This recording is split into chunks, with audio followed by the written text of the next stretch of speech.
More than just about any other skill, poor breathing can kill speed in freestyle. When poor breathing is wrecking a swimmer's stroke, improving it is the first step to helping them get better. Hi everyone, Andrew here, helping you help your swimmers go faster. Poor breathing is going to have a negative impact on just about any aspect of a freestyler's stroke. As such, we have to get it in line if we want them to swim as fast as they can. Unfortunately, breathing can be difficult to improve because swimmers are going to do whatever they can in order to get air. And if they learn to swim when they were really struggling to get air, there's going to be ingrained habits that can be difficult to improve. If we want them to get better, we have to pull out all the stops in order to get some change. Let's take a look at one of my favorite strategies to make that happen. While effective breathing can be difficult for swimmers to do, that doesn't mean it's difficult in concept. Breathing well requires swimmers to execute 3 simple skills. 1, they need to breathe low.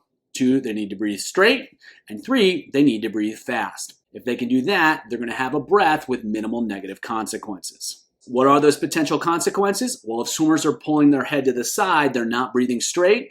Their head is going to be moving all over the place. That means they're going to have disrupted lateral alignment. That means they're going to be creating a lot of resistance. And if they're pulling the head from the side, the shoulders are going to naturally move to the side. The arms are going to be moving all over the place. And that makes it much more difficult for swimmers to create propulsion because their body is not in an effective position. Lastly, if swimmers are lifting their head to breathe, the head goes up, the hips go down, and now they're plowing through the water. That all adds up to more resistance, less propulsion. That means less speed. So all we have to do is help swimmers execute those 3 simple skills.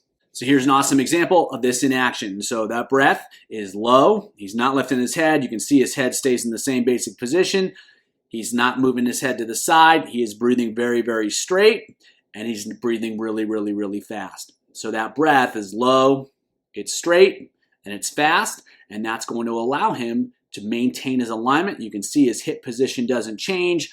There's no side-to-side motion. He's not creating drag that way, and it's not disrupting his ability to execute his pulls. So a good breath is about what doesn't happen. It's not high, it's not to the side, it's not slow, it's low, it's straight, it's fast.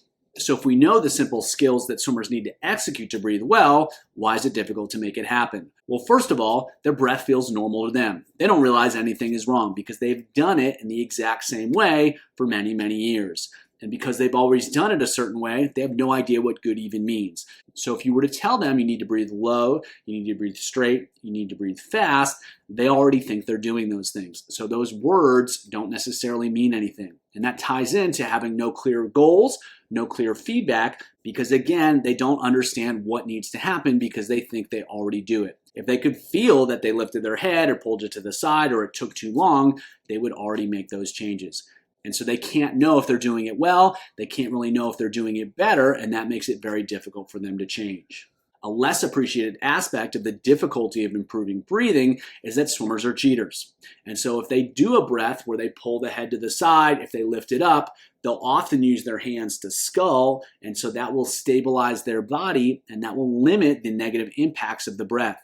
But obviously, if they're using their hands to scull, they're not using their hands to pull. And so I'm sure you've seen this. You see the swimmer take this giant breath to the right. Their left arm is doing all sorts of weird things. It drops out of position. And swimmers are doing that because they're trying to find balance, stability, because of that breath that's pulling them out of position. So it makes it harder for them to feel the negative impact of their breathing because they're doing things that compensate for that. But those compensations come at a cost. 1, they can't feel the changes that they need to make. But 2, they're not going to be able to create as much propulsion because the arms are doing things that they shouldn't be doing.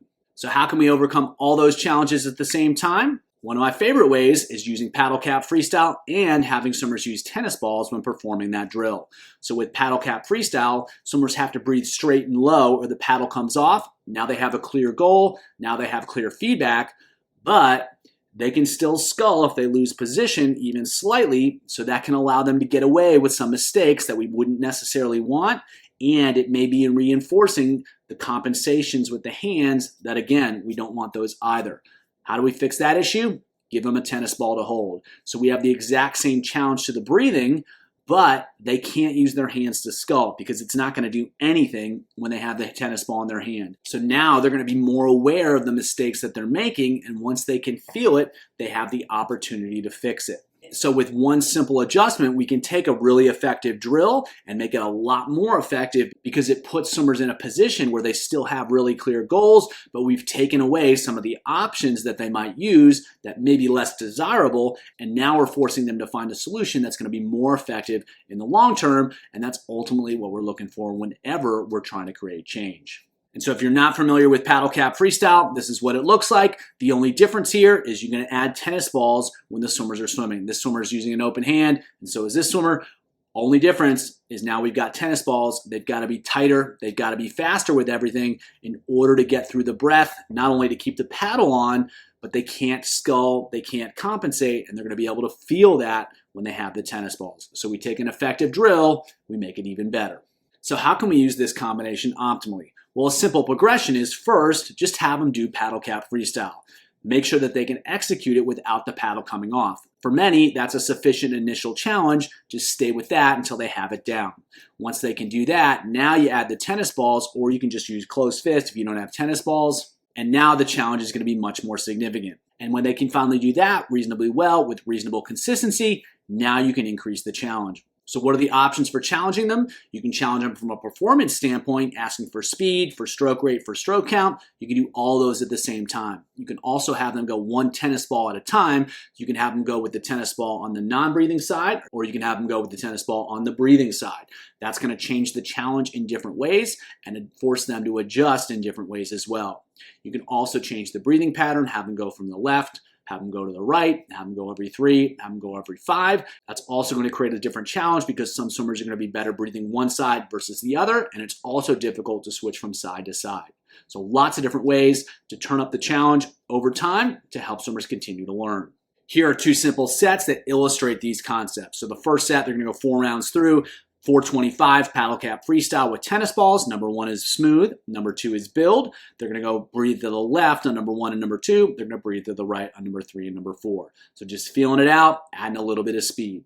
Then they're going to go 425's paddle cap freestyle again, but now it's going to be number 1 build. Number 2 is strong, and they're not going to have tennis balls, so it should be easier to execute this. Number 1 and number 2 breathe to the left. Number 3 and number 4 breathe to the right. Then they'll finish the round with a 50 freestyle. Start solid. Descend 1 to 4 across the rounds to strong. See if they can get better each round. Try to swim it with really great breathing. Next set, they're going to go 6 rounds through. They're going to go 425's paddle cap freestyle with tennis balls. The odds are breathe left. The evens are breathe right. The first 2 are going to be a left-handed tennis ball.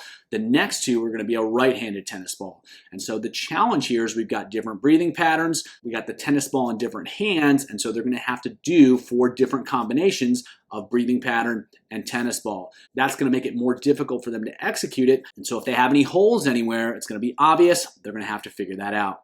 Then they're going to go 2 regular 25s freestyle. Odds breathe right, evens breathe left. Now by round, the first and the 4th round, they're going to go minimize stroke counts. They're just trying to be really long. The 2nd and the 5th round, they're going to try to execute those same skills, building.